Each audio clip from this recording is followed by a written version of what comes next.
Zechariah chapter 12. The burden of the word of Jehovah concerning Israel. Thus saith Jehovah, who stretcheth out the heavens, and layeth the foundation of the earth, and formeth the spirit of man within him. Behold, I will make Jerusalem a cup of bewilderment unto all the peoples round about, and also against Judah shall it be in the siege against Jerusalem. It shall come to pass in that day that I will make Jerusalem a burdensome stone unto all peoples. All that burden themselves with it shall certainly be wounded, and all the nations of the earth shall be assembled together against it. In that day, saith Jehovah, I will smite every horse with astonishment, and his rider with madness.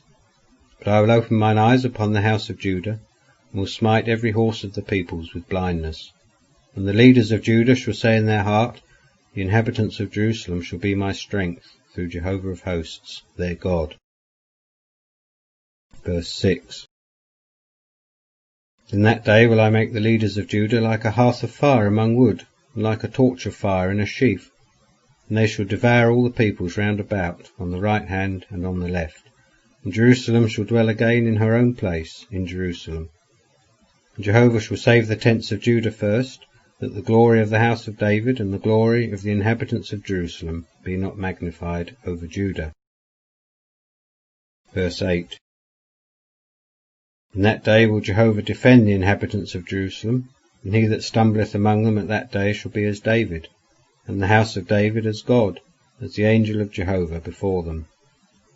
And it shall come to pass in that day that I will seek to destroy all the nations that come against Jerusalem. And I will pour upon the house of David and upon the inhabitants of Jerusalem the spirit of grace and of supplications, and they shall look on me whom they pierced, and they shall mourn for him, as one mourneth for an only son, and shall be in bitterness for him, as one that is in bitterness for his firstborn.